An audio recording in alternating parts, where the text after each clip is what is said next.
Okay. हा हा. सर्व मित्रांनो नमस्कार. महाराष्ट्र पशु व मत्स्य विज्ञान विद्यापीठ नागपूर याच्या अंतर्गत आमचं जे घटक महाविद्यालय आहे स्नातकोत्तर पशुवैद्यक व पशुविज्ञान संस्था अकोला यांच्या वतीनं महाराष्ट्र लोकसेवा आयोगाअंतर्गत जी पशुधन विकास अधिकारी या पदासाठी जाहिरात. आवाज येतोय ना सर? नीट येतोय सर, येतोय आवाज. Okay okay, thank you sir. Maharashtra लोकसेवा आयोगाच्या अंतर्गत पशुधन विकास अधिकारी या पदासाठी जी पूर्वपरीक्षा होऊ घातलेली आहे त्याच्या अनुषंगानं आम्ही एक व्याख्यानमालेचं ट्युटोरियलचं हे जे आयोजन केलेलं आहे ज्याच्यामध्ये आम्हाला तांत्रिक सहकार्य जे आहे ते ऑलिम्पिक फार्मास्युटिकल्स लिमिटेड यांचं लागलेलं आहे. तज्ञ मार्गदर्शक द युनिक अकॅडमी पुणे येथील प्राध्यापक वृंदांचं मार्गदर्शन होत आहे. आजचं या व्याख्यानमालेचं 30 मित्र हो, आजच्या या व्याख्यानमालेमध्ये श्री राहुल पाटील सर हे आपणाशी माहिती अधिकार अधिनियम 2005 या महत्वाच्या विषयावर मार्गदर्शन करणार आहेत. जसं की आपल्या सगळ्यांना कल्पना आहे की माहिती अधिकार अधिनियमाबाबत किमान 2-3 प्रश्न तर आवर्जून जनरल नॉलेज सामान्य ज्ञान या विभागामध्ये आपल्याला पाहायला मिळतात आणि एक सजग नागरिक म्हणून आपल्याला माहिती अधिकार अधिनियमाचं सुद्धा ज्ञान असणं गरजेचं आहे. आणि म्हणून अत्यंत महत्वाच्या विषयावर माननीय राहुल पाटील सर आज मार्गदर्शन करणार आहेत. मी सर्व विद्यार्थी मित्रांचं या ठिकाणी स्वागत करतो.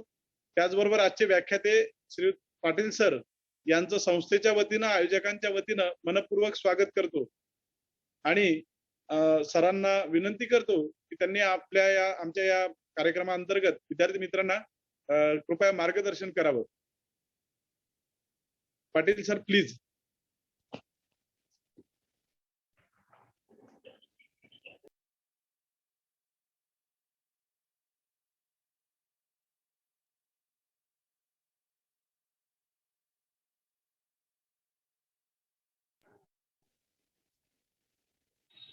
सर्व विद्यार्थ्यांनी कृपया आपले लेक्चर चालू असताना माईक हे बंद ठेवावेत. ज्यावेळेस व्याख्याते आपल्याला सूचना करतील त्यावेळेसच आपण अनम्यूट करावं. व्हिडिओ सुद्धा ज्यावेळेस ते सूचना करतील त्यावेळेस आपण ऑन करावेत, अन्यथा आपण ऑफ करून ठेवावेत जेणेकरून सगळ्यांना या व्याख्यानमालेचा ऑनलाईन व्याख्यानमालेचा लाभ घेता येईल. पाटील सर आपला आवाज येत नाहीये.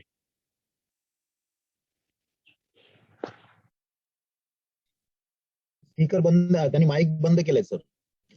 फोन करा त्यांना. सर माझ्याकडे सर आवाज. हा पाटील सर आता आवाज येतोय सगळ्यांना?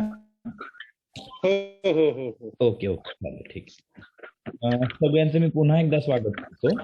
आपण आजच्या सेशन मध्ये काही स्लाइड्स आहेत त्या पण आपण शेअर करणार आहोत. तर सगळ्या स्टुडंटने जर मोबाईल आडवा पकडला लँडस्केप तर स्लाइड बघणं किंवा समजणं सोपं होऊन जाईल सगळ्यांना. आणि त्या स्लाइडच्या अनुषंगाने आपण एक एक स्लाइड एक्सप्लेन करत पुढे जाणार आहोत. साधारणतः आरटीआय साठी आपल्याला 5 सेशन मिळालेले आहेत. आपण 3 ते 4 सेशन्स मध्ये आरटीआय हा सगळा सब्जेक्ट समजून घेऊया आणि त्याच्यानंतर आपल्याला त्याच्यावरचे प्रश्न पण समजून घ्यायचे आहेत. प्रश्नांची पीडीएफ मी विद्यार्थ्यांना बनकर सरांमार्फत तुमच्यापर्यंत पाठवून देईल. साधारणतः 50 ते 100 प्रश्न असतील जेणेकरून त्याचा अनालिसिस पण आपल्याला करता येईल. सगळ्यांना ऐकू येते असं समजतो आणि स्लाइड पण दिसते असं पण समजतो आणि आपण सेशनला सुरुवात करूया. ओके, जर कुठे काही अडचण आली तर मला तसं कळवायचंय तुम्ही, काही प्रॉब्लेम नाही.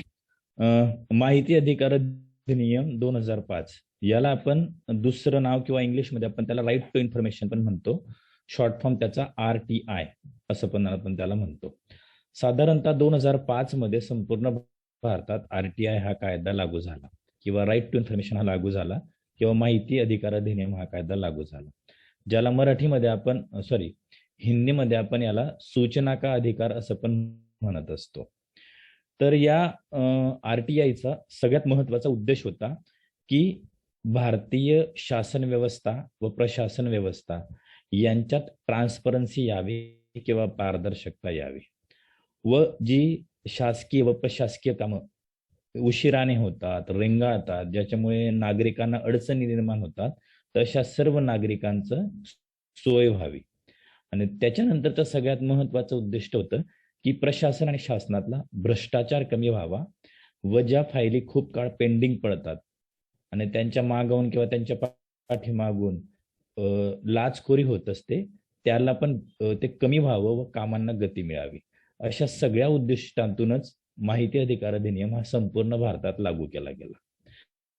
गमतीची गोष्ट अशी आहे की माहिती अधिकार अधिनियम हा देशाने लागू करण्याच्या अगोदर भारतातील काही राज्यांनी त्याची सुरुवात केली होती. म्हणजे साधारणतः 1997 पासून भारतामध्ये आरटीआय हा कायदा लागू झाला. भारतातलं सर्वात पहिलं राज्य होतं ज्याने आरटीआय कायदा लागू केला, ते म्हणजे तामिळनाडू. 1997 मध्ये तामिळनाडू या राज्याने हा कायदा स्वतःच्या राज्यात लागू केला. त्याच्यानंतर मग राजस्थान, गुजरात, महाराष्ट्र अशा बऱ्याच राज्यांनी आरटीआय स्वीकारायला सुरुवात केली आणि त्याच्यानंतर साधारणतः 2005 12 ऑक्टोबर म्हणजे 12 ऑक्टोबर 2005 ला संपूर्ण भारतात हा कायदा अध्यादेश घेऊन लागू करण्यात आला. मग याच्या नंतर जेव्हा केंद्राच्या स्तरावर हा कायदा लागू झाला, केंद्राने हा कायदा लागू केला, त्याच्यानंतर राज्यांचे कायदे आपोआपच मागे घेतले गेले किंवा आपल्याला ती प्रोसेस माहिती आहे की राज्यांचे कायदे लॅप्स झाले. म्हणून आता जर विचार केला तर आरटीआय हा केंद्रात पण लागू आहे आणि भारतातल्या जवळजवळ सर्व राज्यांमध्ये ते लागू आहे. मग आपल्याला एक जाणवेल की आपण आरटीआय घ्यावा किंवा आरटीआय आपल्या देशाने स्वीकारावा हे एकदम घडलंय का? तर हे सगळं एकदम घडलेलं नाही. याला बरीच मोठी पार्श्वभूमी आहे. आपण आंतरराष्ट्रीय लेव्हलवर पण काही गोष्टी किंवा काही गोष्टी आंतरराष्ट्रीय लेव्हल पासून पण आपण स्वीकारल्या. जगातील अनेक देशांनी आरटीआय हा कायदा स्वतःच्या देशात लागू केला. तिथं निश्चितच मोठ्या प्रमाणावर शासनात आणि प्रशासनामध्ये फरक पडलेला दिसला. खूप उशिराने अनेक देशांनी पण हा कायदा स्वतःच्या देशात लागू करायला सुरुवात केली आणि त्याच्यानंतर भारतासारख्या देशाने पण हा कायदा लागू केला. ही विशेष बाब आहे. आरटीआयमुळे निश्चितच बऱ्याच कामांना गती मिळालेली आपल्याला दिसते आणि काहीही असो, आतापर्यंतचा सर्वात सशक्त असा कायदा म्हणून आरटीआय कडे बघितला जातो. त्याचं महत्व किंवा त्याचं विशेष असं आहे की आरटीआय हा कायदा नागरिकांना वापरता येतो आणि शासनावर आणि प्रशासनावर अंकुश ठेवता येतो. पण अजून पण आपण बघितलं तर 2005 मध्ये जरी कायदा लागू झाला तरी नागरिकांना या कायद्याविषयी खूपसं माहिती नाहीये. पाहिजे तेवढी जागृती आरटीआयच्या बाबतीत समाजात किंवा देशात किंवा राज्यांमध्ये दिसत नाही आणि म्हणून खूप कमी लोक त्याचा फायदा घेत असतात. पण तरीही टप्प्याटप्प्याने का होईना आरटीआय बऱ्याच नागरिकांना आता समजतो आहे. स्वतःच्या आणि समाजाच्या हितासाठी निश्चितच आरटीआयचा वापर विविध लोक करतायत. हा महत्वाचा भाग. पण जर परीक्षेच्या दृष्टीने आपण विचार केला, एक्झामच्या दृष्टीने आपण विचार केला तर साधारणतः 2017 मध्ये तुमची एक्झाम झाली होती आणि 2019 मध्ये पण झाली आहे. दोन्ही एक्झामच्या वेळेस परीक्षेच्या दृष्टीने साधारणतः 5 प्रश्न त्यांनी तुम्हाला विचारलेले आहेत किंवा तुमच्या एक्झाम्स मध्ये विचारले आहेत. विषय तुमच्यासाठी नवीन आहे. याच्यापूर्वी आपण कॉलेज जीवनामध्ये किंवा डिग्री कंप्लीट करत असताना हा विषय कधी बघितलेला नाही किंवा याच्याविषयी फक्त ऐकलेला आहे. म्हणून निश्चितच ते प्रश्न तुम्हाला टफ पण जातील. पण आपण जे 3, 4, 5 सेशन घेणार आहोत या सेशन मध्ये निश्चितच आरटीआयचा 5 मार्क्सचा तुमचा सगळा जो भाग आहे तो 100% कव्हर होईल आणि त्याच्यानंतर आपण जे 50 किंवा 100 प्रश्न सोडवून घेऊ आणि त्याचा अनालिसिस करून घेऊ तर मला खात्री आहे की नंतर तुम्हाला फक्त नोट्स वरून पण एका दिवसात पण आरटीआय सारख्या सब्जेक्टचं रिव्हिजन करता येईल आणि परीक्षेला लागणारे 5 मार्क 100% तुम्हाला घेता येतील. तुमचा कोणाचाही एकही मार्क्स कमी होणार नाही. वाटलं तर आपण हे सेशन संपल्यानंतर 4थ्या 5व्या सेशनला या स्लाइड्स पण आपण तुम्हाला शेअर करून देऊ म्हणजे त्याच्यावरून पण तुम्हाला स्टडी करणं सोपं जाईल. तर सगळ्यात महत्वाचा भाग होता आरटीआयची उद्दिष्ट. आरटीआयचे उद्दिष्ट मी तुम्हाला बोलताना सांगितले की शासनात आणि प्रशासनात पारदर्शकता यावी, प्रशासनाचं काम फास्ट व्हावं, फाईल्स किंवा मग इतर बाबी ज्या अडून राहतात आणि ज्यांच्या मागून भ्रष्टाचार करण्यात येतो अशा गोष्टी कमी व्हाव्यात, असा सारासार विचार करून ही उद्दिष्ट ठेवून साधारणतः माहिती अधिकार कायदा हा देशात लागू करण्यात आला असं आपल्याला म्हणता येईल.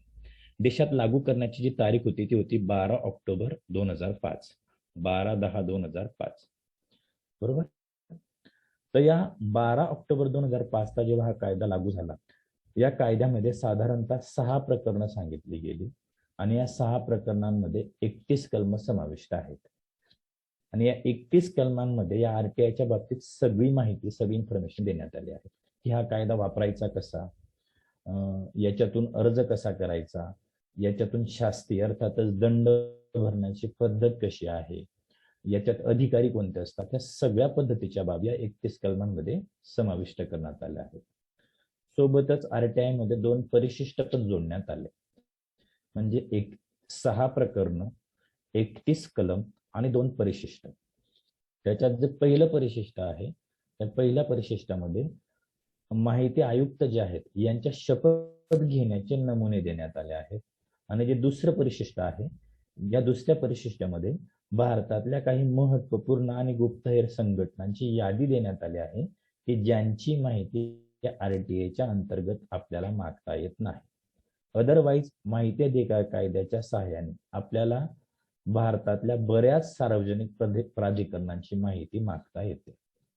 ती यादी पण आपल्याला बघता येईल आणि ती त्या सार्वजनिक प्राधिकरणात आपल्याला बघता येते. पण सगळ्यात महत्वाचा भाग म्हणजे माहिती अधिकार म्हणजे नेमकं काय. माहितीचा इंग्लिशमध्ये अर्थ होतो इन्फॉर्मेशन. इन्फॉर्मेशन मिळवणे हा महत्वाचा भाग याच्यात आहे. कायद्याचं जे नाव आहे त्याच्यातच त्याचा सगळा गाभा लपलेला आपल्याला सांगता येतो किंवा आपल्याला सांगता येईल. माहिती अधिकार म्हणजे एखाद्या सार्वजनिक प्राधिकरणाची अर्थातच एखाद्या शासकीय कार्यालयाची की ज्याला गव्हर्नमेंटची मान्यता आहे, ज्या शासकीय ऑफिसला गव्हर्नमेंटची प्रत्यक्ष आणि अप्रत्यक्ष पद्धतीने मदत असते, अशा सर्व सार्वजनिक प्राधिकरणांची माहिती आरटीआयचा एक अर्ज भरून आपल्याला अर्थातच नागरिकांना मागवता येऊ शकते. मी पुन्हा एकदा सांगतो, माहिती अधिकार म्हणजे नेमकं काय तर सार्वजनिक प्राधिकरणांकडची सर्व प्रकारची माहिती आपण किंवा नागरिक एक अर्ज भरून स्वतःकडे मागू शकतो. याला माहिती अधिकार असं म्हटलं जातं. मग या इन्फॉर्मेशन मध्ये किंवा या माहितीमध्ये बऱ्याच बाबी येत असतात. त्याचे पण यादी आयोगाने दिलेली आहे.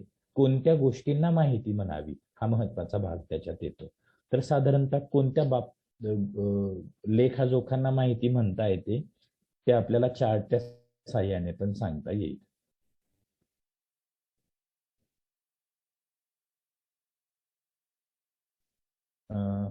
एक स्लाइड आली असेल आपल्या समोर, आलेली आहे का? प्लीज कोणी सांगू शकतं का? हॅलो हॅलो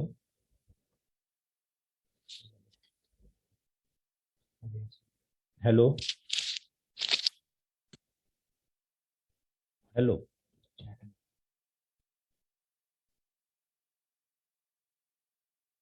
एक स्लाइड मी आपल्या समोर शेअर केली आहे.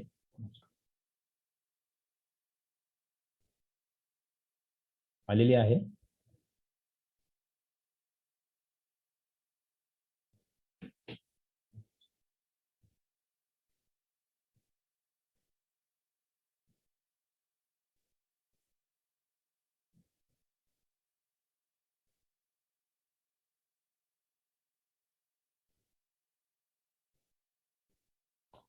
ठीक आहे, मी तोंडीच सांगतो, काय अडचण असेल तर. साधारणतः पूर्वीची स्लाइड दिसते का? चॅट बॉक्स मध्ये कोणी सांगू शकतं? पूर्वीची स्लाइड दिसते? ओके ओके, काही अडचण नाही. साधारणतः माहिती अधिकार याच्यात कोणत्या कोणत्या गोष्टींची माहिती मागवता येईल हे आपल्याला सांगता येईल. नवीन आली स्लाइड? Okay okay.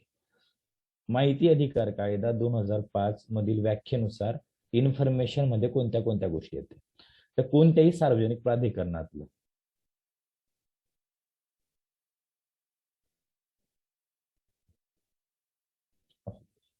मी तोंडीच सांगण्याचा प्रयत्न करतो, काय अडचण नाही. कोणत्याही सार्वजनिक प्राधिकरणातलं किंवा ऑफिसची आपण कोणत्या कोणत्या स्वरूपाची माहिती मागवू शकतो तर त्याच्यातले आपण अभिलेखे मागवू शकतो, त्याच्यातले आपण दस्तऐवज मागवू शकतो. दस्तऐवज म्हणजे डॉक्युमेंट्स, अभिलेखे म्हणजे रेकॉर्ड्स.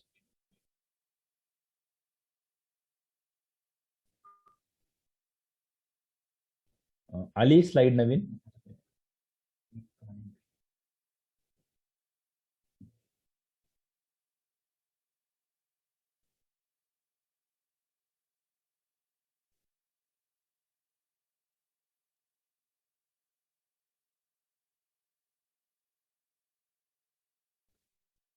ओके. आपण साधारणतः माहिती अधिकारमध्ये अभिलेखे अर्थातच रेकॉर्ड, दस्तऐवज अर्थातच डॉक्युमेंट्स, ज्ञापने म्हणजे मेमो, ईमेल अभिप्राय व सल्ला, प्रसिद्धी पत्रके, परिपत्रके, रोजवह्या, संविदा म्हणजे कॉन्ट्रॅक्ट, अहवाल, कागदपत्रे, नमुने अर्थातच सॅम्पल, प्रतिमाने अर्थातच मॉडेल आणि इलेक्ट्रॉनिक स्वरूपातला डेटा, या इतक्या बाबी आपण माहितीच्या स्वरूपात निश्चितपणे सार्वजनिक प्राधिकरणाकडून मागू शकतो. सार्वजनिक प्राधिकरण म्हणजे नेमकं काय की ज्या शासकीय आणि निमशासकीय संस्थांना केंद्र शासनाकडनं किंवा राज्य शासनाकडनं प्रत्यक्ष किंवा अप्रत्यक्ष पद्धतीने मदत मिळत असते. मग ती पैशाच्या स्वरूपातली असो किंवा इतर स्वरूपातली, अशा सर्व शासकीय संस्था, निमशासकीय संस्था, NGO अशा सगळ्या सार्वजनिक प्राधिकरणाच्या कक्षेत येत असतात. न्यायालय आणि उच्च न्यायालय हे सुद्धा सार्वजनिक प्राधिकरणामध्ये येत असतात. बरोबर. तर हा एक महत्वाचा भाग आहे. मी ही तुम्हाला जी स्लाइड दाखवली माहिती अधिकार कायदा 2005 ची, या स्लाइड मध्ये एक बाब आपल्याला बघता येते की याच्यावर साधारणतः प्रश्न येऊ शकतो की कोणती बाब किंवा याच्यापैकी कोणता भाग जो आहे तो इन्फॉर्मेशनच्या व्याख्येमध्ये येत नाही. याच्यासाठी तुम्ही मराठी नावं पण लक्षात ठेवायची आहेत आणि इंग्लिश नाव पण लक्षात ठेवायची आहेत. कारण आयोगाने याच्यापूर्वी जेव्हा प्रश्न विचारले तर ते मराठी नावाने विचारले आणि बऱ्याचदा आपल्याला मराठी नावांची अडचण येते. उदाहरणार्थ रेकॉर्ड आपल्याला सोपं आहे समजून घ्यायला, पण अभिलेख नाव जरा किचकट वाटतं. डॉक्युमेंट्स नाव आपल्याला सोपं आहे समजून घ्यायला, दस्तऐवज जरा किचकट वाटतं. त्यानंतर मेमो हा आपण जनरल वापरणारा शब्द आहे, त्याला मराठीमध्ये ज्ञापने म्हणतात. तर या बाबी आपल्याला समजून घेतलं पाहिजे. आणि इन शॉर्ट जर सांगायचं राहिलं तर कोणत्याही सार्वजनिक प्राधिकरणातली लिखित स्वरूपातली सगळी माहिती जी विविध पद्धतीने नोंदवली जाते त्या प्रशासकीय किंवा शासकीय ऑफिसेसमध्ये, ती माहिती आपण मागवू शकतो. आणि दुसरं म्हणजे एक 11वा आणि 12वा मुद्दा दिला आहे, सॅम्पल आणि मॉडेल.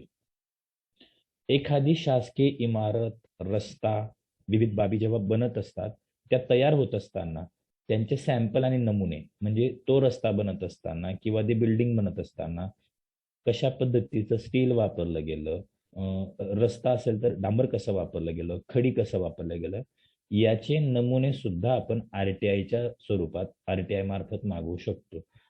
आपण फक्त कागदांच्या स्वरूपातली माहिती मागवू शकतो हे पूर्ण सत्य आहे, पण त्यासोबत आपण काही नमुने आणि प्रतिमाने म्हणजे काही सॅम्पल्स, मॉडेल सुद्धा मागवू शकतो. पण ते फक्त शासकीय स्वरूपातल्या इमारती ज्यांचं बांधकाम सुरू असेल, शासकीय रस्ते, तिथं वापरलं जाणारं डांबर, खडी, स्टील, या बाबी आपण खाजगी संस्थांकडनं, खाजगी लोकांकडनं कोणत्या स्वरूपाची माहिती मागू शकत नाही RTIच्या अंतर्गत. एवढं निश्चित. ओके. म्हणजे थोडक्यात आपण SBI बँककडनं बऱ्यापैकी माहिती मागवू शकतो, तर आपण ऍक्सिस बँक ही खाजगी बँक आहे तिच्या स्वरूपातली माहिती मागू शकत नाही. आपण जिल्हा परिषदेच्या शाळा, विद्यापीठ यांच्या बाबतीतली माहिती आपण 100% मागू शकतो, पण आपण एखादी खाजगी इंग्लिश मीडियम किंवा एखादा खाजगी कोचिंग क्लास यांच्या बाबतीतली माहिती पण RTIचा अर्ज करून मागू शकत नाही. तर ती बंधन आहेत. आपण फक्त शासकीय डिपार्टमेंटचीच माहिती मागवू शकतो RTIच्या अंतर्गत. ओके. तर आपण पुन्हा आपल्या पुढच्या त्या स्लाइडला जाऊया.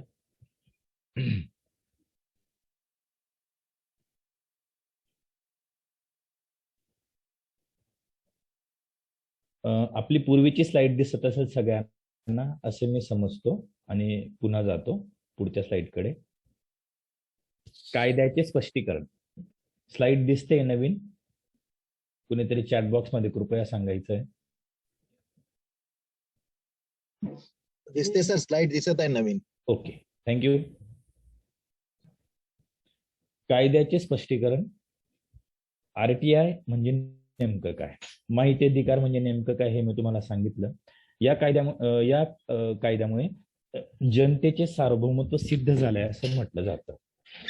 हा कायदा थोडासा अभूतपूर्व याच्यासाठी म्हटला गेला आहे कारण हा कायदा आतापर्यंत नागरिकांना वापरता येणारा पहिला महत्वाचा कायदा आहे. याच्यापूर्वी शासनाकडनं कायदे तयार होत होते, प्रशासनामार्फत ते राबवले जात होते आणि ते पूर्णपणे पाळण्यासाठी नागरिक होते, म्हणजे नागरिकांना सर्व कायदे पाळावे लागत होते.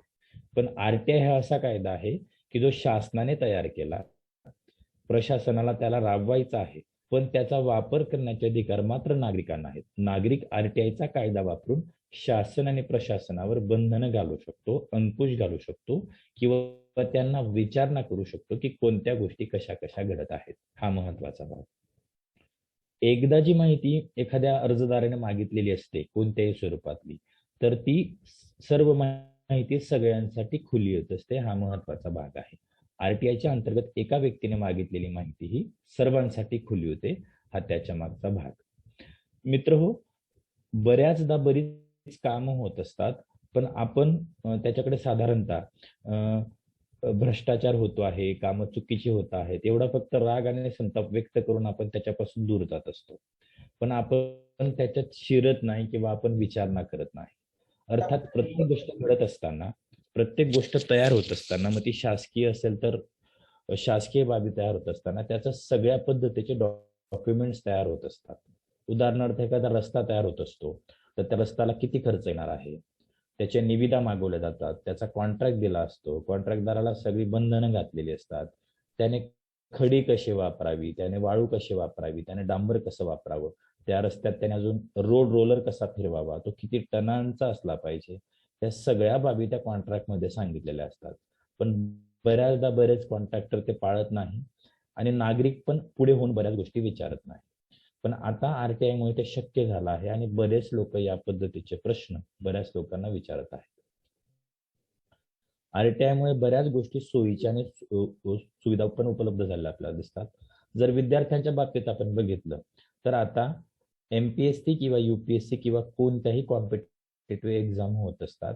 त्या कॉम्पिटेटिव्ह एक्झाम झाल्यानंतर प्रत्येकाच्या हातात एक ओएमआर शीट मिळत असते. हा राईट टू इन्फॉर्मेशन मुळे झालेला बदल आहे. सगळ्यात महत्वाची गोष्ट, युपीएससीच्या मुलांनी आरटीआयच्या अंतर्गत ही माहिती मागितली होती की बऱ्याचदा आम्हाला आमच्या तपासलेल्या आन्सर शीट इतर गोष्टी मिळत नाही, म्हणून आयोगाने डायरेक्ट पुढचं पाऊल उचललं आणि आता ओएमआर शीटच्या मार्फत जवळजवळ प्रत्येक मुलाला त्याची उत्तरपत्रिका ही लगेचच मिळत असते. हे त्याचं एक उत्तम उदाहरण आपल्याला सांगता येईल. 10th आणि 12th मुलं पण स्वतःचे पेपर एक्झाम झाल्यानंतर जे तपासलेले पेपर असतात ते आरटीआयच्या अंतर्गत मागू शकतात. ही विद्यार्थ्यांसाठी सगळ्यात मोठी सुविधा आहे आरटीआयने मिळवून दिलेली, असं पण आपल्याला सांगता येईल. आवाज क्लिअर येतोय सगळ्यांना? हॅलो. हा सर, क्लिअर आवाज आहे सर आपला. काही अडचण नाही? ओके, चला आपण पुढच्या स्लाइड कडे जाऊया. साधारणतः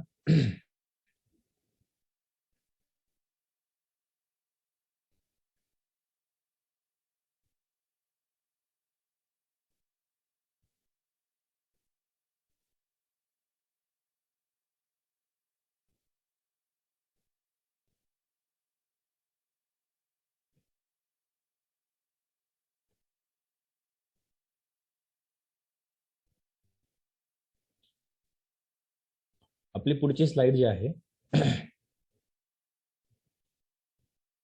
एक मिनिट फक्त, थोडीशी अडचण आली आहे.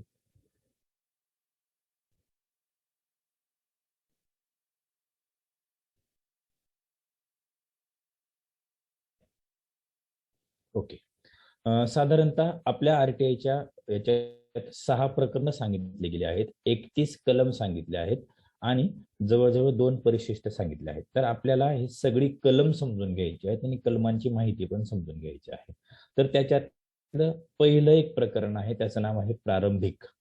आणि या प्रारंभिक नावाच्या पहिल्या प्रकरणात 6 प्रकरणांपैकी पहिलं, याच्यात साधारणतः 2 कलम त्यांनी स्पष्ट केली आहेत. त्याच्यातलं पहिल्या कलमात सांगितलं आहे संक्षिप्त नाव व्याप्ती व प्रारंभ. आरटीआयचं संक्षिप्त नाव काय आहे, त्याची व्याप्ती किती आहे आणि त्याचा प्रारंभ कधी झाला, या बाबी पहिल्या कलमात सांगितल्या आहेत. मग आरटीआयचं संक्षिप्त नाव मराठीत आहे माहिती अधिकार अधिनियम 2005. व्याप्ती, याची व्याप्ती ज्यावेळेस हा कायदा लागू झाला, जम्मू काश्मीर वगळून भारतातील सर्व राज्य असं सांगितलं होतं, पण आता जम्मू काश्मीरमध्ये पण हा कायदा लागू आहे. आणि प्रारंभ कधी झाला, 12 ऑक्टोबर 2005. त्याच्यानंतर दुसऱ्या कलमामध्ये व्याख्या सांगितली आहे. व्याख्या म्हणजे सर्व शासकीय प्राधिकरणांची विविध स्वरूपातली महत्वपूर्ण माहिती आपण एक अर्ज देऊन मागू शकतो, याला आपण माहिती अधिकार कायदा असं म्हणत असतो. अशी थोडक्यात व्याख्या त्यांनी दुसऱ्या कलमांमध्ये सांगितलं आहे. मी कलम तुम्हाला मुद्दामून सांगतोय कारण 2019च्या परीक्षेमध्ये साधारणतः कलम आणि पोट कलमवर आधारित तुम्हाला प्रश्न विचारला गेला होता, म्हणून आपल्याला ही 31 कलम लक्षात ठेवणं खूप गरजेचं आहे.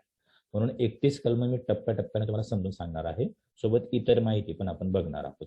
तर पुन्हा एकदा सांगतो, आरटीआय मध्ये 6 प्रकरणं आहेत, 31 कलम आहेत आणि 2 परिशिष्ट आहेत. त्याच्यापैकी पहिल्या प्रकरणामध्ये 2 कलम आहेत. पहिल्या कलमाचं नाव आहे संक्षिप्त नाव, व्याप्ती व प्रारंभ. दुसऱ्या कलमाचं नाव आहे व्याख्या. याच्यानंतर आहे प्रकरण 2.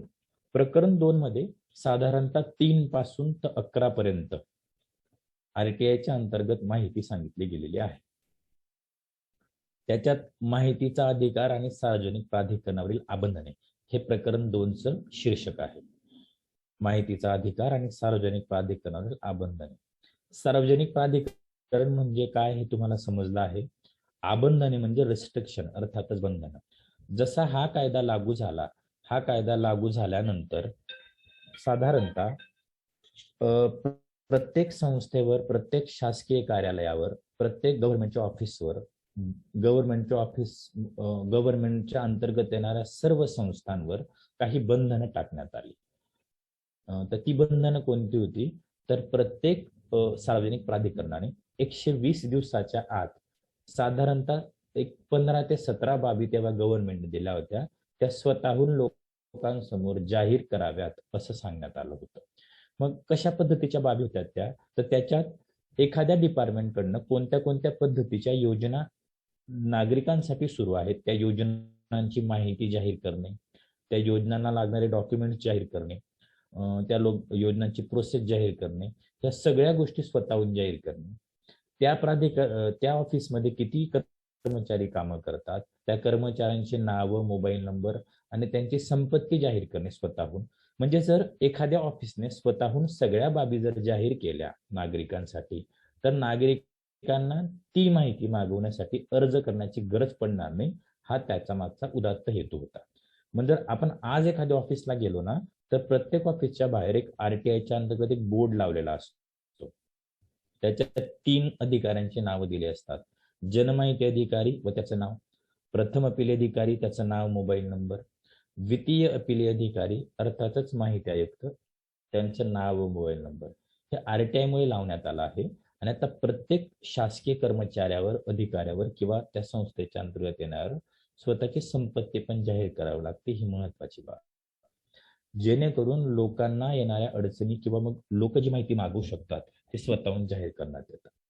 उदाहरणार्थ अजून आपल्याला एक उदाहरण घेता येतं. आपण तहसील कार्यालयात जात असतो. सुरुवातीला रेशन कार्ड, नागरिकांना रेशन कार्ड काढणं ही पण खूप किचकट अशी गोष्ट होती.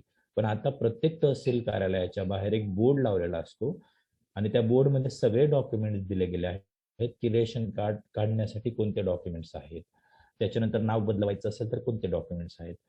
हे सगळं आरटीआय मुळे शक्य झालं आहे. आणि हे आरटीआयची बंधनं आहेत की लोकांना त्या गोष्टी सोप्या आणि सुटसुटीत व्हाव्यात, लोकांचा फायदा व्हावा.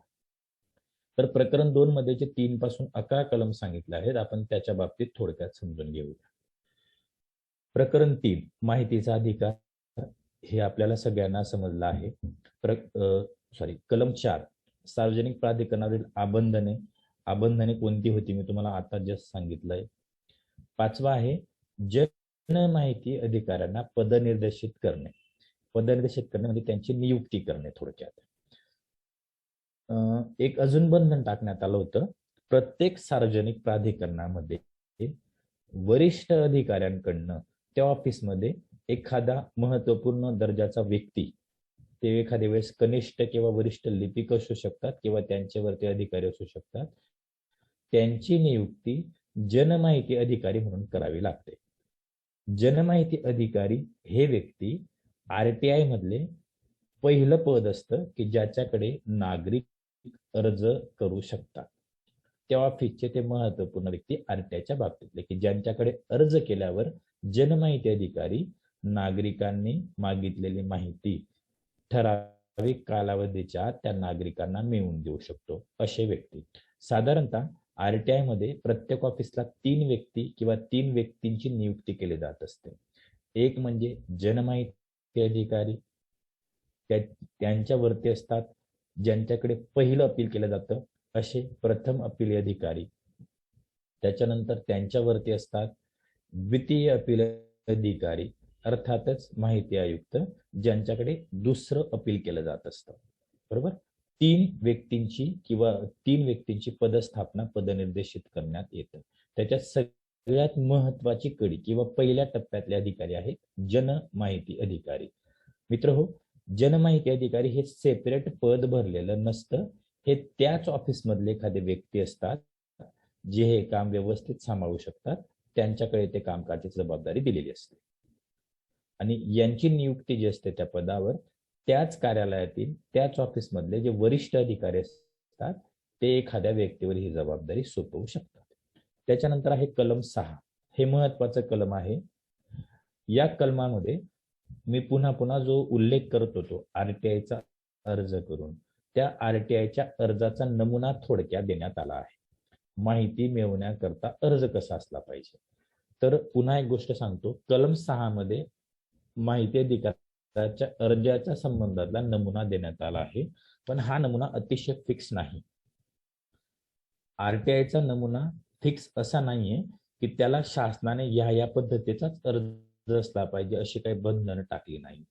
नागरिकाला विशिष्ट पद्धतीची जी माहिती पाहिजे आहे ते माहिती मागवण्यासाठी ठराविक ओळींमध्येच तो अर्ज सादर करावा लागतो.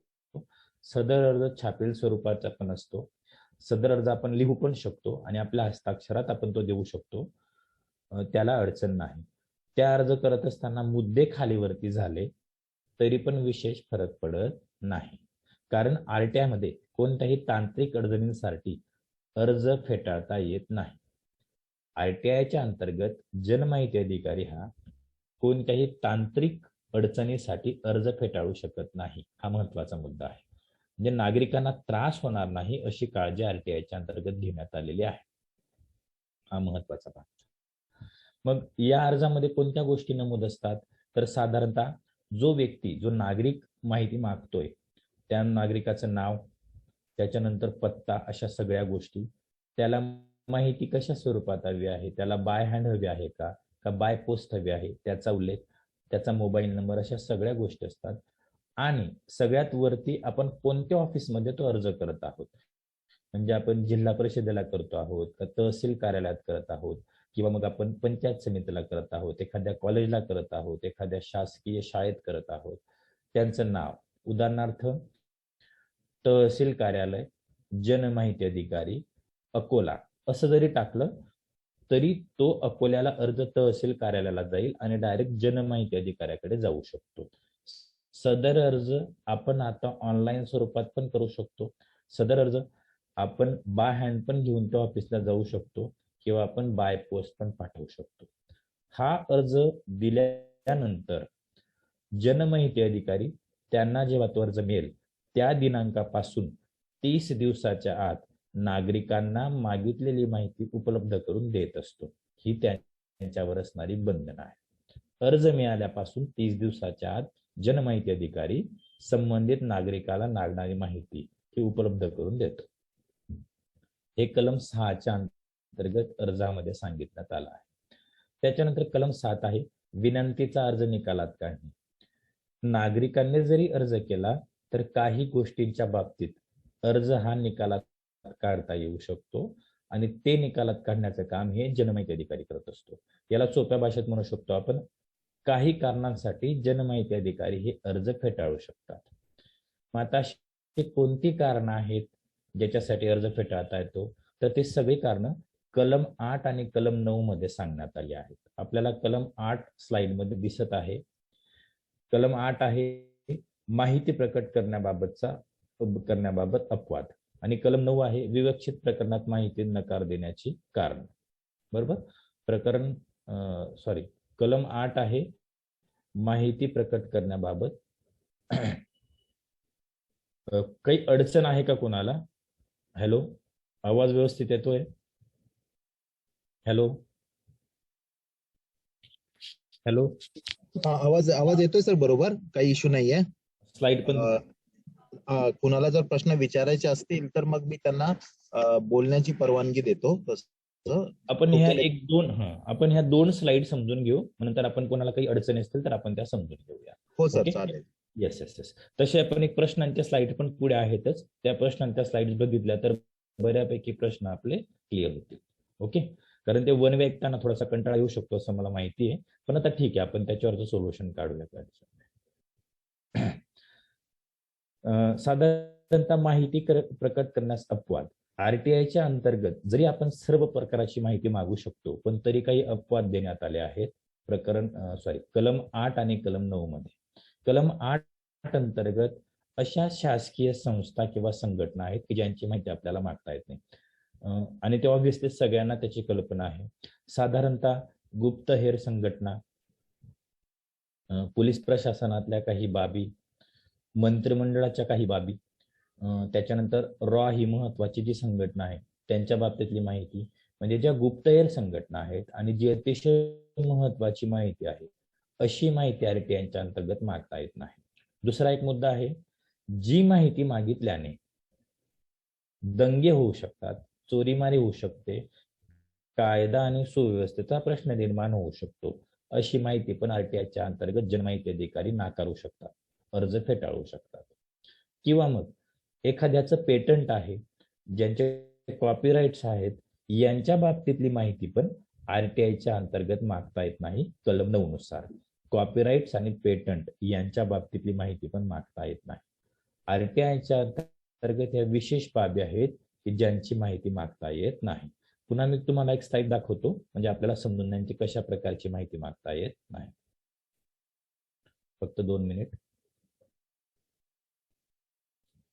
साधारणतः एक स्लाइड दिसत असेल तुम्हाला, माहिती प्रकट करण्यास अपवाद. सर, नवीन स्लाइड दिसते? हो सर, दिसते ना, राष्ट्राची ऐक्य सुरक्षा. साधारणतः या स्लाइड मधल्या ज्या बाबी आहेत अशा स्वरूपातली माहिती आरटीआयच्या अंतर्गत मागता येत नाही. उदाहरणार्थ, राष्ट्राचे ऐक्य, सुरक्षा, युद्ध तंत्रविषयक बाबी, वैज्ञानिक बाबी व आर्थिक हितसंबंध ज्याच्यामुळे असतील अशी माहिती आरटीआयच्या अंतर्गत मिळत नाही. न्यायालयाने प्रसारित करण्यास मनाई केलेली माहिती, अशी माहिती मागता येत नाही. संसदेचा किंवा राज्य विधिमंडळाचा विशेष अधिकारांचा भंग होईल अशी पण माहिती आरटीआयच्या अंतर्गत मागता येत नाही. व्यावसायिक गुपिते, ज्याला आपण म्हणतो कॉपीराइट्स आणि पेटंट्स, बौद्धिक संपदा, अशी माहिती मागता येत नाही. आपल्याला विदेशाकडून एखादी माहिती विश्वासाने मिळालेली असेल अशी माहिती पण आरटीआय अंतर्गत मागता येत नाही. जी माहिती मागितल्यामुळे एखाद्या व्यक्तीच्या जीवाला किंवा स्वातंत्र्याला धोका पोचेल, कायदा व सुव्यवस्थेचा प्रश्न निर्माण होईल अशी माहिती मागता येत नाही. अपराधाला चिथावणी मिळेल, अपराधाला अटक करण्याला अडचण निर्माण होईल, खटला चालायला अडचण निर्माण होईल अशी पण जर माहिती असेल तर ती पण मागता येत नाही. मंत्री परिषदेच्या निर्णयांच्या बाबतीतली माहिती मागता येत नाही. हे काही एक 7-8 बाबी आहेत, यांच्या बाबतीतली माहिती मागता येत नाही. आणि परिशिष्ट 2 मध्ये काही संघटना देण्यात आल्या आहेत, त्या संघटनांची पण माहिती मागता येत नाही. त्याच्यात सर्व महत्वपूर्ण संघटना आहेत, रॉ आहे किंवा मग ईडी आहे, या बऱ्याच गोष्टी आहेत ज्यांच्या बाबतीतली माहिती पण आरटीआयच्या अंतर्गत येत नाही. मग सर, आरटीआयच्या अंतर्गत आपण राष्ट्रपती, पंतप्रधान वगैरे अशी माहिती मागू शकतो का? तर मित्र हो, सर्वोच्च न्यायालय, उच्च न्यायालय, राष्ट्रपती, पंतप्रधान, विद्यापीठ, पोलीस प्रशासन यांच्या बाबतीतली पण आपल्याला बऱ्याच स्वरूपाची माहिती 100% मागता येते. आता तुम्ही बघितलं तर मागे काही लोकांनी पंतप्रधानांच्या बाबतीतले आणि त्यांचे जे दौरे झाले होते, परदेशातील दौरे, यांच्या बाबतीतली माहिती मागितली होती, ती पंतप्रधान कार्यालयाने त्या व्यक्तींना पुरवली, किंवा मग मुख्यमंत्री कार्यालय किंवा मग उपमुख्यमंत्री कार्यालय यांच्या बाबतीतली माहिती जर काही लोक मागत असतील तर 100% ती माहिती पुरवली जात असते. बरोबर. सुरुवातीला सर्व शासकीय अधिकाऱ्यांच्या बाबतीतली पण माहिती मागता येत होती, आताही ती मागता येते, फक्त त्याच्यात आता थोडीशी बंधनं अशी टाकण्यात आली आहेत की शासकीय ऑफिसेसच्या बाबतीतली किंवा अधिकाऱ्यांच्या बाबतीतली माहिती असेल तर ती वैयक्तिक स्वरूपाची माहिती मागता येत नाही. म्हणजे थोडक्यात कसं, काही लोक, काही अर्जदार जे आहेत किंवा काही नागरिक किंवा काही लोक जे आहेत ती अधिकाऱ्यांची किंवा काही प्रतिष्ठित व्यक्तींची बदनामी होईल किंवा काय होईल अशा स्वरूपाची वैयक्तिक माहिती आरटीआयच्या अंतर्गत मागत असतात. अशी माहिती देण्यास आता बंदी घालण्यात आलेली आहे. पण इतर जी माहिती असते, म्हणजे थोडक्यात ज्या माहितीमुळे समाजाचं व्यापक स्वरूपातलं हित साधलं जाईल, समाजाचा मोठ्या प्रमाणात फायदा होईल, मोठ्या प्रमाणात भ्रष्टाचार होतो आहे, अशा भ्रष्टाचाराला आळा बसेल अशा स्वरूपातली माहिती मागता येते. पण जी वैयक्तिक माहिती जिच्यामुळे कोणाचा फायदा नाही, उलट पक्षी त्या अधिकाऱ्यांचाच काहीतरी अडचण किंवा मग बदनामी होऊ शकते, अशी माहिती देण्यास मात्र बंधनं घालण्यात आलेली तुम्हाला दिसते. तर प्रकरण 8 आणि प्रकरण 9 या दोघी प्रकरणांमध्ये साधारणतः आपण बघितलं की या पद्धतीची माहिती ही मागता येत नाही. ती मी तुम्हाला थोडक्यात सांगितली. त्याच्यानंतर अजून एक आपली स्लाइड आहे ती आपण समजून घेऊया.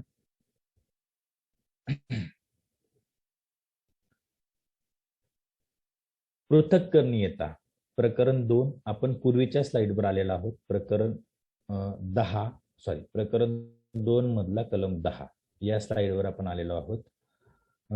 संजय सर, प्रकरण 2 ची स्लाइड सगळ्यांसमोर आलेली आहे का? हो सर, प्रकरण 2 दिसतंय, माहितीचा अधिकार आणि सर्व प्राधिकरणातील बंधने. थँक्यू. याच्यात आपण 9 कलमांच्या बाबतीत माहिती मिळवली होती. आता कलम 10 आहे पृथक्करणीयता. पृथक्करणीयता म्हणजे ज्याला आपण म्हणतो अनालिसिस किंवा अनालिटिकल बाबी. ज्या मी आता सगळ्या संस्था, संघटना किंवा व्यक्तींच्या बाबतीतली सांगितली, तर यांच्या बाबतीतल्या माहिती पण 100% मागता येते. पण पृथक्करणीयता हा शब्द त्याच्यात देण्यात आला आहे. म्हणजे एखादी महत्वपूर्ण सैनिकी संस्था असेल किंवा सैन्यातल्या बाबतीतली माहिती असेल, पण त्या सैन्याच्या बाबतीतली गुप्त माहिती मागता येणार नाही, पण त्या सैन्याने काही शस्त्र वगैरे अशा विकत घेतले असतील आणि जे आर्थिक बाबींची जुळणारी बाब असेल अशी माहिती पृथक म्हणजेच थोडीशी वेगळी करून नागरिकांना देण्यात यावी असं पण आरटीआयच्या अंतर्गत सांगण्यात आलं आहे. म्हणजे ज्याच्यात आर्थिक व्यवहार आहेत अशी माहिती वेगळी करून देता येईल, जरी कितीही महत्वपूर्ण संस्था किंवा संघटना असली तरी. ओके. त्याच्यानंतर आहे कलम 11 त्रयस्थ पक्षाची माहिती. ही एक महत्वाची बाब सांगितली गेली आहे कलम 11 मध्ये. त्रयस्थ पक्षाची माहिती म्हणजे काय, तर आपण एकाच ऑफिसला काम करतो, आपण सर्व लोक एकाच ऑफिसला काम करत आहोत आणि त्या ऑफिसमध्ये आपल्या जे का कलिगची किंवा सिनियर किंवा ज्युनियर व्यक्तीची जर आपल्याला माहिती मागायची असली तर ती मागता येईल का? तर निश्चितच आपल्याला ती त्रयस्थ पक्ष म्हणून माहिती मागता येते, काही अडचण नाही. ज्या भागात आपण राहत नाही, ज्या राज्यात आपण राहत नाही, ज्या जिल्ह्यात आपण राहता येत नाही, तर तिथली माहिती आपल्याला मागता येईल का? हो, आपल्याला 100% माहिती मागता येते. उदाहरणार्थ, अकोल्याच्या नागरिकांना पुणे महानगरपालिकेमधून किंवा पुण्याच्या जिल्हा परिषदेमधून जर एखादी माहिती मागवायची असेल तर ते अकोल्याहून बाय पोस्ट सुद्धा सदर माहिती मागवू शकतात. ती बंधनं घालण्यात आलेली नाही.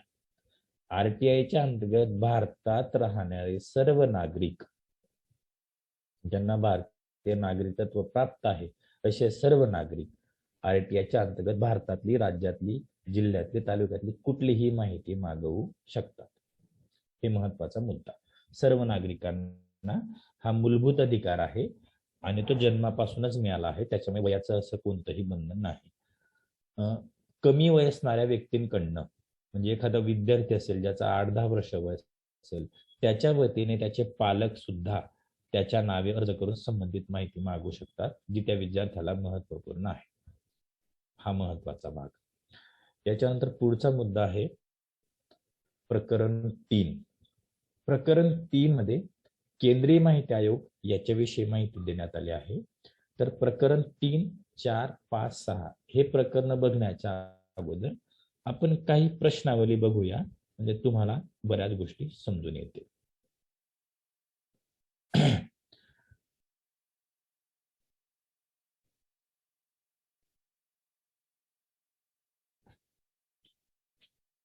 जर अर्जदार निरक्षर असेल तर आरटीआयच्या अंतर्गत अर्ज टाकता येतो का? साधारणतः ही स्लाइड सगळ्यांसमोर आलेली असेल असं मला वाटतं. संजय सर, अडचणी नावाची स्लाइड आली आहे का विद्यार्थ्यांसमोर? हो, अडचणी बरोबर आहे. बरोबर. मी साधारणतः आपण हे काही प्रश्न बघूया आणि नंतर आपण विद्यार्थ्यांचे प्रश्न बघूया, म्हणजे अजून बऱ्याच भाग क्लिअर होईल. साधारणतः अडचणी म्हणजेच एक विद्यार्थ्यांना किंवा मग बऱ्याच लोकांना प्रश्न पडत असतात, ते आपण प्रश्न या स्लाइड मधून समजून घेणार आहोत. जर अर्जदार निरक्षर असेल तर आरटीआयच्या अंतर्गत अर्ज करता येतो का? हो, अर्जदार निरक्षर असला तरी पण आरटीआयच्या अंतर्गत त्याला माहिती मागता येते. फक्त त्याला सदर माहिती ही लिखित स्वरूपात अर्जाच्या साहाय्यानेच मागता येईल. म्हणजे त्याला जर लिहिता येत नसेल तर त्याच्या वतीने कोणीतरी तो अर्ज लिहून देईल आणि तो सबमिट करेल. तोंडी माहिती मागता येत नाही, तोंडी माहिती आरटीआयच्या अंतर्गत पुरवता पण येत नाही. हा महत्वाचा भाग. दुसरा एक प्रश्न आहे, एखाद्या सार्वजनिक प्राधिकरणाने किंवा ऑफिसने त्या ऑफिसला जर माहिती अधिकारी जाहीर केला नसेल तर आपण सदर तक्रार ही माहिती आयुक्तांकडे लेखी करू शकतो की सदर ऑफिसला आरटीआयच्या अंतर्गत जनमाहिती अधिकाऱ्याची नियुक्ती नाही. पण भारतातलं आणि राज्यातलं सध्याच्या घडीला असं एकही कार्यालय नाहीये की जिथं जनमाहिती अधिकारी, प्रथम अपील अधिकारी, माहिती आयुक्त यांची नियुक्ती केलेली नसेल. असं होणारच नाही. त्याच्यानंतर तिसरा प्रश्न आहे, माहिती म्हणजे आरटीआयच्या अंतर्गत अर्ज करणारा व्यक्ती जर अज्ञान वयाचा असेल तर, अज्ञान वयाचा म्हणजे ज्याचं वय 18 वर्षाच्या आतील असेल तर त्याला अर्ज करता येईल का? तो अर्ज करू शकतो का?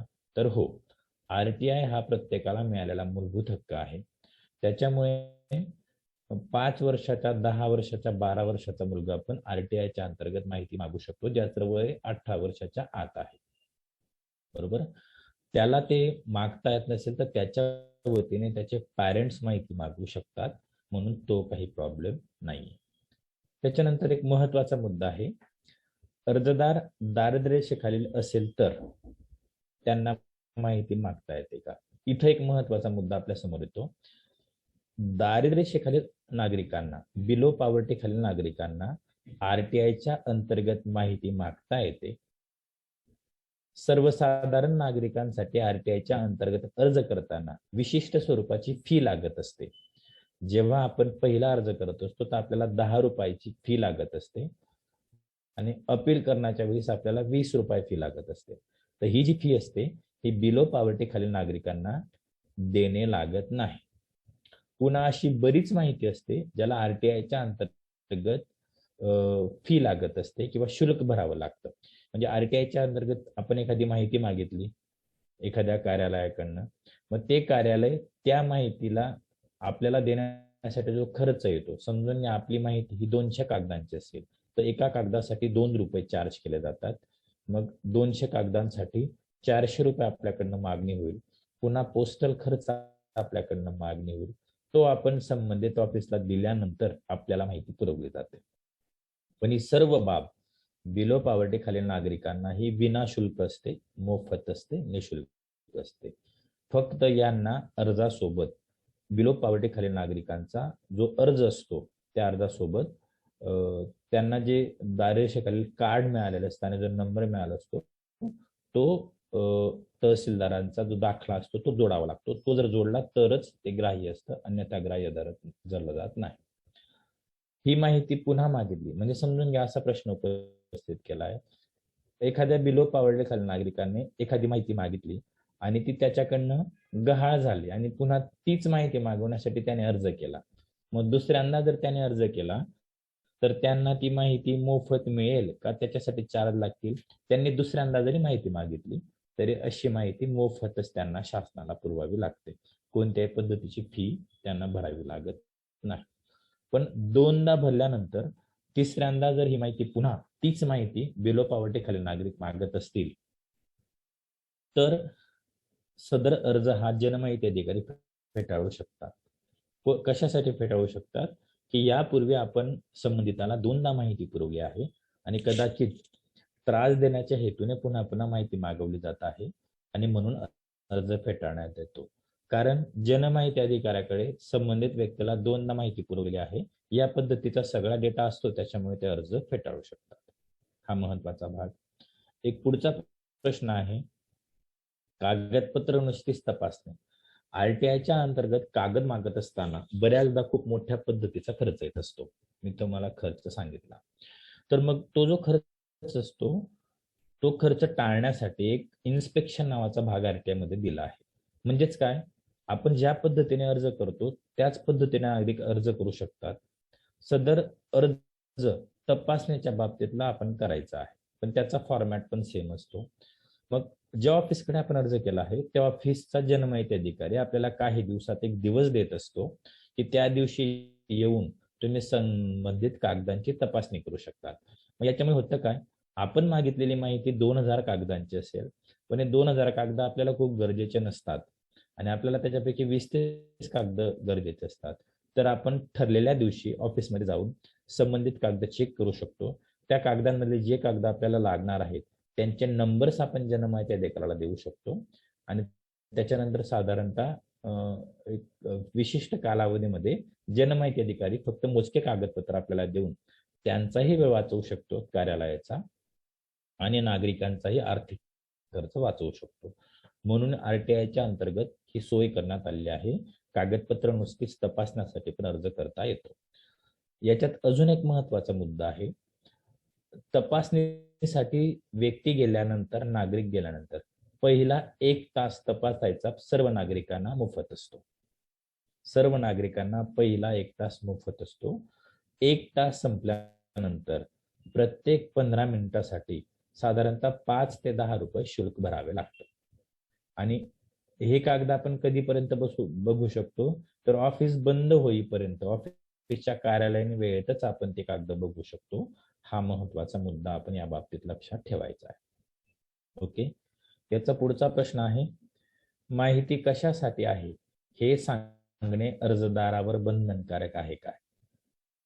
सदर माहिती अर्जदार कशासाठी मागतोय हे अर्जदाराला सांगावं लागतं का अर्जामध्ये? तर मुळीच नाही.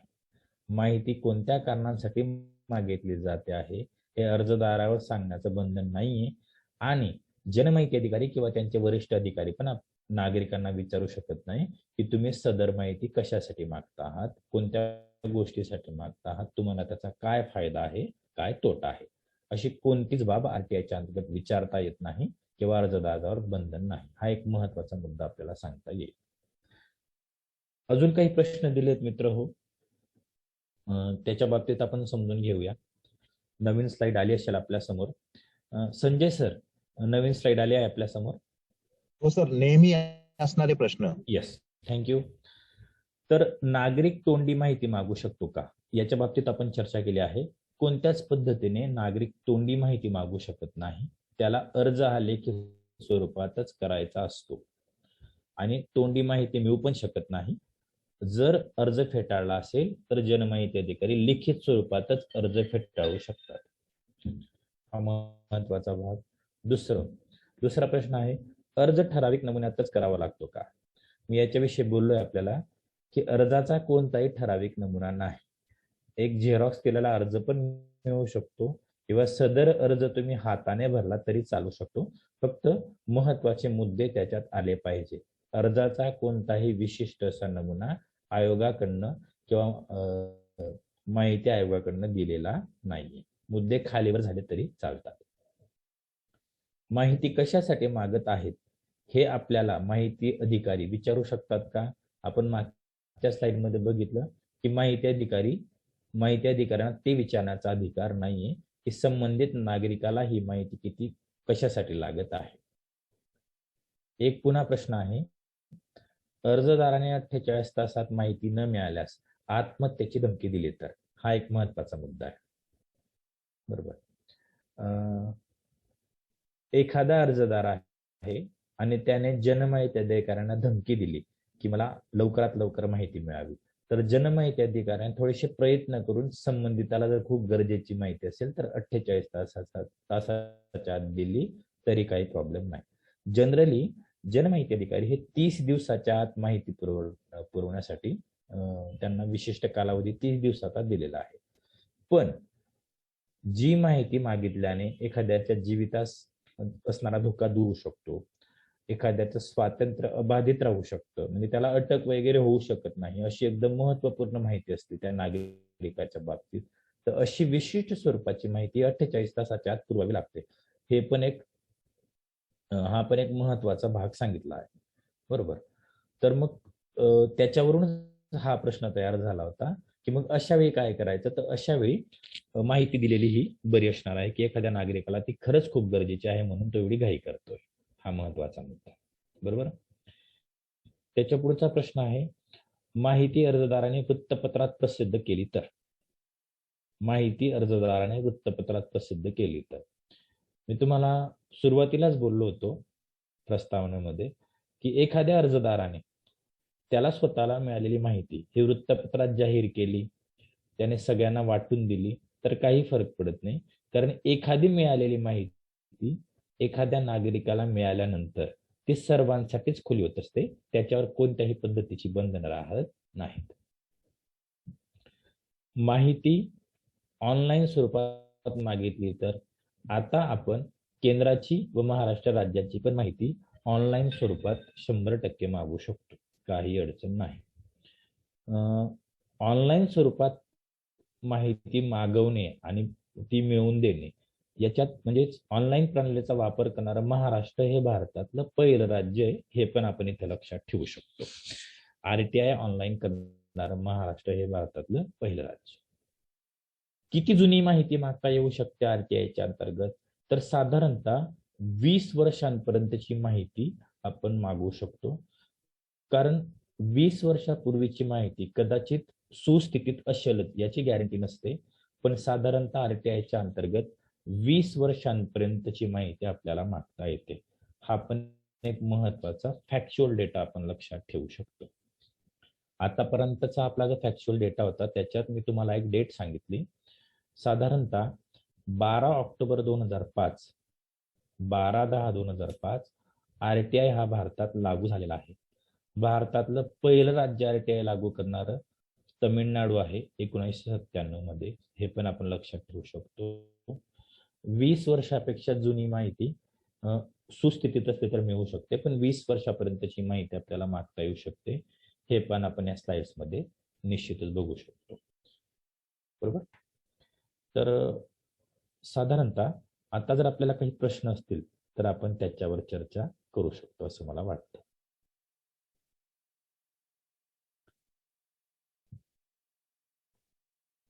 संजय सर. हॅलो. हा सर, मी आता अनम्यूटचं ऑप्शन देतो सगळ्यांना. हा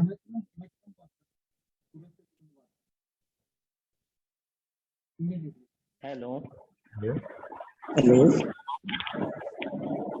हॅलो सर. हा सर, त्यामध्ये एक मुद्दा सुटला होता, जर जनमाहिती अधिकारी रजेवर असतील तर. त्याला मी या प्रश्नाचं उत्तर देतो. माहिती अधिकारी हे त्या ऑफिसचे रजेवर असतात, अशा वेळी मतदाराने काय त्यांच्या जागेवर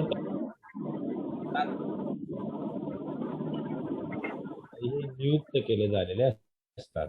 म्हणून कृपया बाकीच्या विद्यार्थ्यांनी म्यूट करून ठेवा. ज्यांना प्रश्न विचारायचा आहे त्याच विद्यार्थ्यांनी फक्त अनम्यूट करून सरांना प्रश्न विचारावेत, जेणेकरून बाकी विद्यार्थ्यांना याचा त्रास होणार नाही.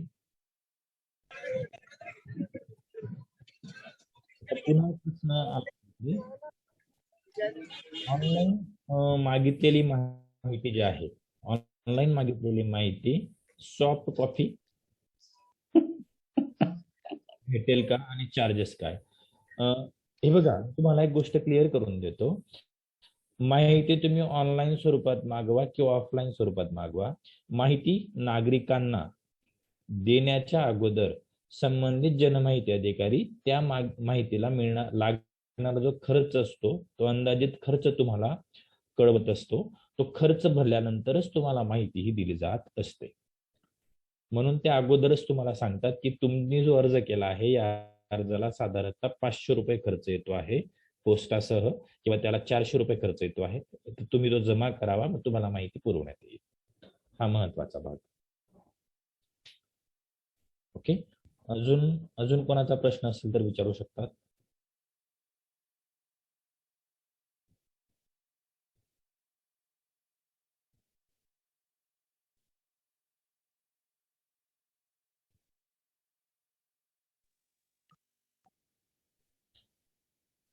अजून जर कुणाला काही विचारायचं असेल प्रश्न तर विचारू शकतात. फक्त चॅट बॉक्स मध्ये विचारू नका, कारण त्याच्यात भरपूर कमेंट्स आहेत, त्याच्यामुळे ते लवकर आपल्याला शोधायला थोडी अडचण होते. हॅलो संजय सर, आपण एकदा विद्यार्थ्यांना विचारता का प्रश्न? सर्व विद्यार्थी मित्रांना विनंती आहे की तुम्हाला जर प्रश्न विचारायचे असतील सरांना तर तुम्ही स्वतःला अनम्यूट करा. अनम्यूट करण्याचं ऑप्शन तुम्हाला सगळ्यांना दिलेलं आहे. चॅट मध्ये प्रश्न विचारू नका, कारण चॅट बॉक्स ऑलरेडी फुल झालेला आहे. त्यामुळे त्यातून प्रश्न काढून उत्तर द्यायला खूप वेळ लागतो. तरी तुम्ही तुमचा माईक आणि स्पीकर आपला कॅमेरा ऑन करू शकता. सर, माहिती अधिकारी जर सुट्टीवर असेल तर काय करावं याचं उत्तर ऐकूच नाही आलं सर. बरं, पुन्हा मी रिपीट करतो. एक प्रश्न विचारला गेला होता की माहिती अधिकारी, संबंधित ऑफिसचा माहिती अधिकारी अर्ज केलेल्या दिवशी जर रजेवर असेल तर त्यांच्या जागेवर तात्पुरती नियुक्ती दुसऱ्या व्यक्तीची केली जात असते. सदर पद खाली ठेवता येत नाही. ते 2 दिवस रजेवर असतील किंवा 10 दिवस असतील तर तेवढ्या दिवसासाठी त्यांचे जे सहाय्यक असतात त्यांना त्यांची ती नियुक्ती केली जात असते. काय अडचण नाही. आणि जर समजून घ्या, केंद्राचं ऑफिस असलं, केंद्राचं एखादं ऑफिस असलं, कारण बघा राज्य असतं तर राज्यांमध्ये राज्यांच्याही काही संस्था आहेत आणि त्याच्यात केंद्राच्याही बऱ्याचदा काही संस्था असतात. तर केंद्राच्या संस्थांमध्ये बऱ्याचदा सहाय्यक जनमाहिती अधिकारी हे एक पद असतं. ते सहाय्यक जनमाहिती अधिकारी हा व्यक्ती जनमाहिती अधिकाऱ्याला मदतनीस म्हणून काम करत असतो. सहाय्यक जनमाहिती अधिकारी हे शक्यतो केंद्राच्या ऑफिसमध्ये पद असतं, जो फक्त जनमाहिती अधिकाऱ्याला माहिती पुरवण्याचं किंवा मदत करण्याचं काम तेवढं तो करत असतो. हॅलो सर, थर्ड पार्टी म्हणजे नेमकं काय सर? त्रयस्थ पक्ष. मी पुन्हा एकदा करतो, त्रयस्थ पक्ष नेमकं काय? त्रयस्थ पक्ष म्हणजे बऱ्याचदा एकच ऑफिसला असलेले 2 व्यक्ती, म्हणजे समजून घ्या आपल्या ऑफिसला असणाऱ्या एखाद्या व्यक्तीचं प्रमोशन झालं तर आपल्याला शक्यतो माहिती विचारता येत नाही असं काही लोकांना वाटतं.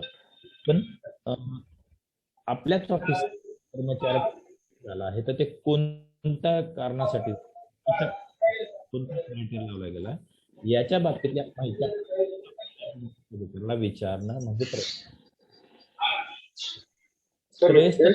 माहिती किती दिवसात मिळू शकते सर? त्रयस्थ पक्षाचं क्लिअर झालं असेल. आता पुढचा प्रश्न. हा बोला सर. सर, पृथक करण्याची माहिती किती दिवस मिळू शकते सर? बरोबर, किती दिवसात मिळू शकतो आपण पक्षाची जी माहिती असते ही साधारणतः 40 दिवसात मिळते. जनरल जी 40 का 45? ऐकून घ्या. साधारणतः 40 दिवसाची मिळत असते. 30 दिवसात हा जनरल कालावधी असतो. किती दिवस? 30 दिवस. 30 दिवसाच्या आत सर्वसाधारण पद्धतीत माहिती मिळत असते. बरोबर. पण एक त्याची माहिती असली तर जनमाहिती अधिकारी हा संबंधित व्यक्तीला जो कालावधी विचारत असतो तो 10 दिवसाचा दिला आहे. 10 दिवसाच्या संबंधित व्यक्तीविषयीची माहिती जनमाहिती अधिकारी मिळवत असतो. तो कालावधी 10 दिवसाचा आहे आणि जनरल कालावधी 30 दिवसाचा. 30 + 10 असे एकत्रितपणे 40 दिवस. 40 दिवसांचा कालावधी आहे. Hello sir. सर, ते थोडं पृथक करण्याबद्दल. कशाबद्दल? तर पृथक करणी येतात ते करण्याचा त्रयस्य हा मराठीतला शब्द आहे. त्याचा अर्थ होतो पृथक करणे म्हणजे वेगळं करणे, अनालाइज करणे. बऱ्याच डिपार्टमेंटची माहिती आपल्याला असं वाटतं की एखाद्या सैन्याची माहिती, सैन्याविषयीची माहिती, त्यांचे फायनान्शियल रिपोर्ट, मंत्रिमंडळाची माहिती आपल्याला मागताच येत नाही का? जे मी तुम्हाला कलम 8 आणि कलम 9 मध्ये काही बाबी सांगितल्या, तर ऍक्च्युअल ते तसं नाहीये. त्या संस्थांमध्ये पण काही आर्थिक व्यवहार घडत असतील तर फक्त तेवढ्या आर्थिक व्यवहारांच्या बाबतीतली माहिती पृथक करून त्या ऑफिसला देता येऊ शकते, त्या ऑफिस नागरिकांना पुरवू शकते. फक्त अतिशय महत्वपूर्ण माहिती आहे, अतिशय गुप्त माहिती आहे, जास्त कॉन्फिडेन्शियल माहिती आहे, अशी माहिती देणार नाहीत. पण आर्थिक घडामोडींच्या बाबतीतली माहिती पण सदर डिपार्टमेंटला RTIच्या अंतर्गत खुली करावी लागते किंवा पुरवावी लागते, असा त्याचा अर्थ होतो. पृथक करण्याचा म्हणजे तेवढी माहिती वेगळी करून पुरविणे. Thank you sir. ओके, चला ठीक आहे. अजून बरेच प्रश्न तयार होतील, काही प्रॉब्लेम नाही. आपण शेवटच्या सेशन्स मध्ये पण तुम्हाला असणारे प्रश्न, अडणारे प्रश्न बघून घेऊ. पण जसे जसे सेशन्स पुढे जातील ना, तुमचे प्रश्न 100% कमी होतील याची मला खात्री आहे. सो आपण पुढच्या बाबीकडे जाऊया. एक स्लाइड दिसत असेल तुमच्या समोर, माहिती अधिकाराची ऐतिहासिक पार्श्वभूमी, जागतिक संदर्भ. मी सुरुवातीलाच बोललो होतो की RTI हा देशाने डायरेक्ट स्वीकारला नाहीये. जगातल्या इतर देशांनी RTI हा कायदा स्वतःच्या देशात लागू केला. तिथं खूप चांगल्या पद्धतीचे त्याचे इम्पॅक्ट झाले. नंतर भारताने पण तो कायदा स्वीकारला, ही महत्वपूर्ण बाब आहे. Sanjay sir, hello. हा सर. हा सर. तर आवाज क्लिअर येतोय आता? हो हो, एकदम ओके. आणि स्लाइड पण दिसते सर आता? जागतिक संदर्भाची स्लाइड आहे सर. ओके सर, चला चला मग विद्यार्थी मित्र, आपण आता पुढे जाऊया. साधारणतः याच्यावर प्रश्न 1-2दा विचारले गेले या स्लाइड्सवर. ते प्रश्न असे होते की जगात सगळ्यात अगोदर RTI सारखा कायदा स्वीकारणारा देश कोणता, तो कधी स्वीकारला असा. तर तो पुन्हा रिपीट होणार नाही प्रश्न, कारण आतापर्यंत तो 3-4दा येऊन गेलाय, पण आपण तरी बघून घेऊया. साधारणतः RTI सारखा पारदर्शक कायदा जगात सगळ्यात अगोदर स्वीडन या देशाने लागू केलेला आहे 1766 मध्ये, म्हणजे खूपच पूर्वी.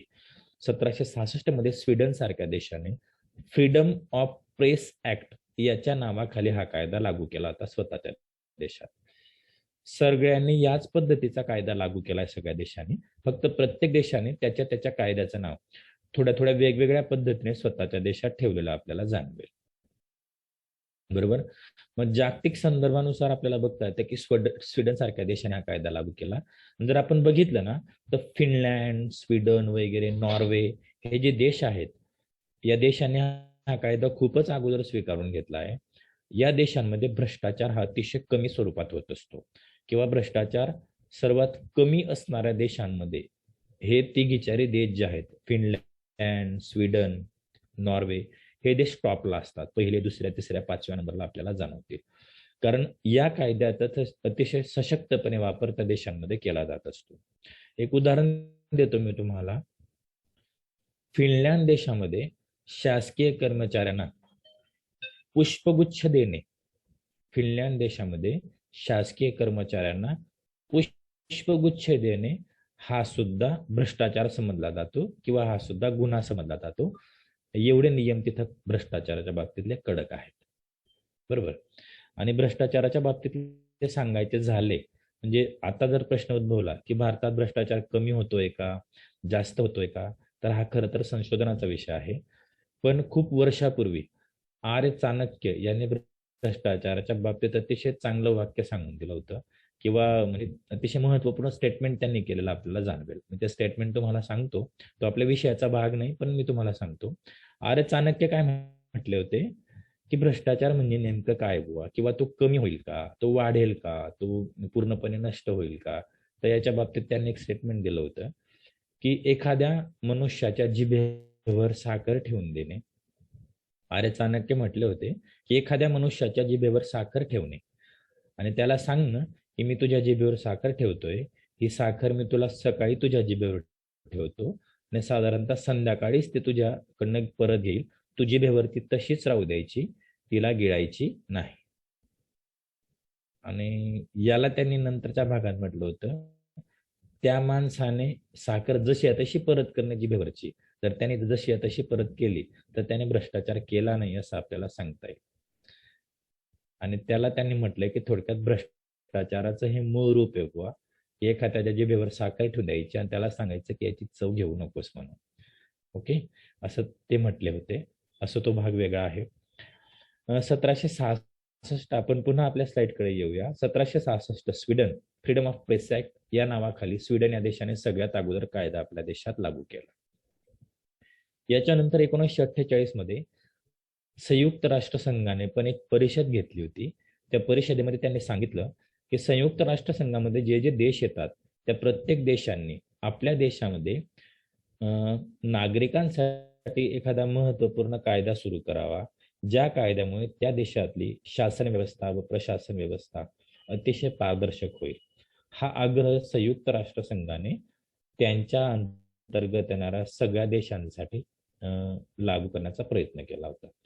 1966 मध्ये अमेरिका या देशाने पण स्वतःच्या देशात फ्रीडम ऑफ इन्फॉर्मेशन ऍक्ट या नावाखाली RTI सारखा कायदा लागू केलेला आपल्याला जाणवतो. 1966 अमेरिका. त्याच्यानंतर 1992 मध्ये ब्राझील या देशामध्ये रिओ दी एक वसुंधरा परिषद भरली होती.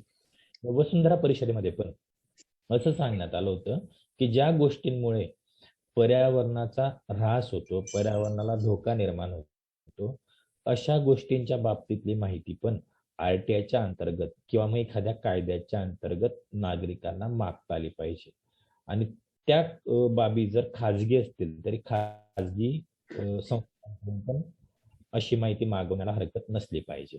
अर्थातच खाजगी संस्थांकडनं RTIच्या अंतर्गत माहिती मिळावी याच्यासाठी एक देश प्रयत्न करत आहे आणि त्या देशाचं नाव आहे साऊथ आफ्रिका. साऊथ आफ्रिका प्रयत्नात आहे की RTIच्या अंतर्गत फक्त आपण शासकीय कार्यालयांमधूनच माहिती मागवतो किंवा शासकीय ज्या संस्था आहेत त्यांच्यातून माहिती मागवतो, तर तसं न करता खाजगी संस्थांकडनं पण माहिती मागवण्यात यावी. पण भारताला अजून बऱ्यापैकी त्या गोष्टींसाठी वेळ लागू शकतो असं मला वाटतं.